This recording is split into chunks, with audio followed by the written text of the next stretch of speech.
আসসালামু আলাইকুম সবাইকে। আজকে হচ্ছে আমরা সালোক সংশ্লেষণ টপিকটা নিয়ে একটু ডিফারেন্ট ভাবে আলোচনা করব, ঠিক আছে? তাহলে দেখো, আমরা সালোক সংশ্লেষণ কিন্তু বইয়ে একটা বড় আলোচনা। এখান থেকে এমসিকিউ আসে, আমাদের মনে রাখতে কঠিন হয়। তাহলে এমসিকিউ প্লাস সৃজনশীল একদম মূল কনসেপ্টটা আমরা একটা স্লাইডে নিয়ে এসেছি, ঠিক আছে? তাহলে দেখো, সালোক সংশ্লেষণ বলতে আসলে কি বুঝি। আচ্ছা, আলোক শক্তি থেকে যে খাদ্য তৈরির প্রক্রিয়া, আলোক শক্তি থেকে যে খাদ্য তৈরির প্রক্রিয়া, এটা হচ্ছে কি সালোক সংশ্লেষণ। সালোক সংশ্লেষণ আবার দুইটা ভাগে ভাগ করা যায়। একটা হচ্ছে আলোক নির্ভর পর্যায়, যে আলোক শক্তি থেকে যে এটিপি তৈরি হয়, এটা হচ্ছে আলোক নির্ভর পর্যায়। আবার এটিপি থেকে যে খাদ্য তৈরি হচ্ছে, সেটা হচ্ছে কি আলোক নিরপেক্ষ পর্যায়ে ঘটে। আর খাদ্য থেকে যে শক্তি তৈরি হয়, খাদ্য থেকে আবার এটিপি, এটিপি হয়ে শক্তি যে তৈরি হয়, ওইটা হচ্ছে শ্বসন, ঠিক আছে? তাহলে একটা জাস্ট আমরা একটা এরো চিহ্নের মাধ্যমে আমরা কিন্তু ওভারঅল বিষয়টা বুঝে ফেললাম। আলোক শক্তি থেকে খাদ্য তৈরি হচ্ছে সালোক সংশ্লেষণ, খাদ্য থেকে শক্তি তৈরি হচ্ছে শ্বসন। এবার আসো, সালোক সংশ্লেষণের যে দুইটা পর্যায়, আলোক নির্ভর, আলোক নিরপেক্ষ, এটা নিয়ে আমরা আরেকটু ডিটেলসে আলোচনা করি। আচ্ছা দেখো, আলোক নির্ভর পর্যায় সেটা কোথায় ঘটে? থাইলাকয়েড মেমব্রেনে ঘটে, তাই না? আর আলোক নিরপেক্ষ পর্যায়টা ঘটে হচ্ছে ক্লোরোপ্লাস্টের স্ট্রোমাতে। এটা হচ্ছে তাদের একটা মানে কোথায় ঘটে, এটা কিন্তু এমসিকিউ তে আসে, ঠিক আছে?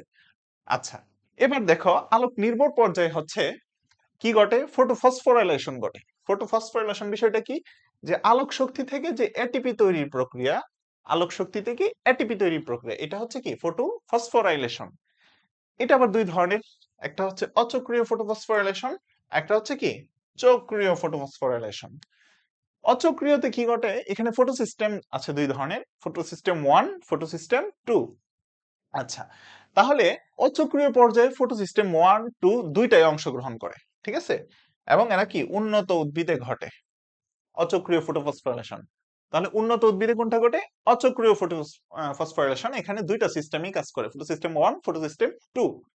আর চক্রীয় ফটোসিস্টেমে কেবল হচ্ছে ফটোসিস্টেম 1 কাজ করে বা অংশগ্রহণ করে। স্বচ্ছ তুলনামূলক অনুন্নত উদ্ভিদে কি ফটোসিস্টেম 2 ঘটে থাকে, ঠিক আছে? বা চক্রীয় ফটোফসফোরেশন ঘটে থাকে আর কি। আচ্ছা, এবার আসা হচ্ছে আমরা আলোক নিরপেক্ষ পর্যায়ে কি ঘটে ওইটা একটু দেখে নিই। তাহলে আলোক নিরপেক্ষ পর্যায়ের তিনটা ধাপ আছে। একটা হচ্ছে সি3 চক্র বা কেলভিন চক্র, সি4 চক্র বা হ্যাজো-স্ল্যাক চক্র, আরেকটা হচ্ছে কি ক্রেসোলেসিন অ্যাসিড মেটাবলিজম, ঠিক আছে? এদের মধ্যে একদম বেসিক পার্থক্যগুলো আমরা নিয়ে আসছি। দেখো, এখানে ক্লোরোপ্লাস্টের স্ট্রোমাতে ঘটে হচ্ছে কি সি3 চক্রটা কোথায় ঘটে? ক্লোরোপ্লাস্টের স্ট্রোমাতে। আর এইখানে দেখো, সি4 চক্রটা ঘটে পাতার মেসোফিল টিস্যু বা বান্ডল শীট টিস্যুতে। এবার আসো একটা পয়েন্টে, এইটা খুবই গুরুত্বপূর্ণ, যে প্রথম স্থায়ী পদার্থ কি ত্রিফসফো গ্লিসারিক অ্যাসিড সি3 চক্র বা কেলভিন চক্রের ক্ষেত্রে। আর সি4 চক্রের ক্ষেত্রে প্রথম স্থায়ী পদার্থ হচ্ছে অক্সালো অ্যাসিটিক অ্যাসিড। এটা কিন্তু এমসিকিউ তে আসে, প্লাস এটা হচ্ছে যে আমরা একটা বড় চার্ট আছে না সি3 চক্র সি4 চক্রের, ওইখানে একটা বেসিক পড়া যদি বলি, এই যে আমরা একটা জাস্ট ইয়াতে নিয়ে আসছি।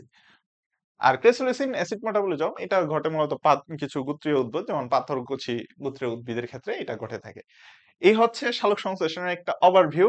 আশা করি এই 1-2 মিনিটে তোমরা সালোক সংশ্লেষণ সম্পর্কে একটা মানে ওভারঅল একটা ধারণা পেয়ে যাবে, ঠিক আছে?